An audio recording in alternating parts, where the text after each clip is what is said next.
Hello, TCC family. I'm coming to you with our weekly update to let you know what to expect this coming weekend. With the governor's mandate, we are all now going to be wearing masks during our service, during both the 9 o'clock and the 10:30 services. So as we're coming in during the services and as we're leaving. That's the latest of our challenges. And of course, we're still at a risk 2 level, which means that for our nursery and children's preschool programming, we are going to be delaying the restart of those again because we're still under that particular level. I want you to know that for us, each of these changes is painful. Every time we have to add more stipulations, every time we have to remove some type of program, it's just a painful piece to us because our heart is to love and serve our people. And our heart is to move the gospel forward. And that's why we continue to evaluate each of these steps, not only when we make them, but sometimes after we make them and things in society change.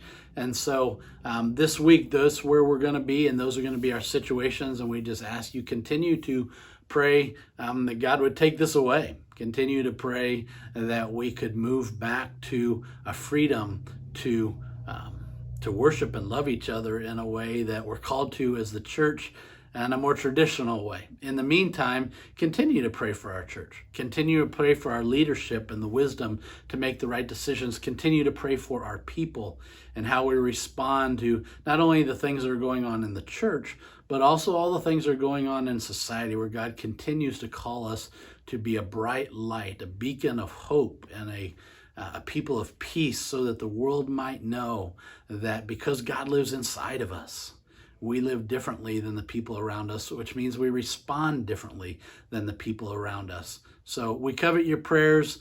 We know you're struggling through this. We're struggling through this, and we'll make this. God is still sovereign. In fact, I'm excited to begin our study of Ezra and Nehemiah this week. It's a new series we're going to start. We're going to talk about Jesus being the King of the Kings. And if you want to prepare for that, read Ezra chapter 1 and read Ezra chapter 6, just as an introduction to what God does in the areas of government and what God does in his sovereign control of the world and how he moves it in the direction that he chooses to move it, even when he uses people that don't love him and serve him, but you love him and you serve him, and we'll do that together.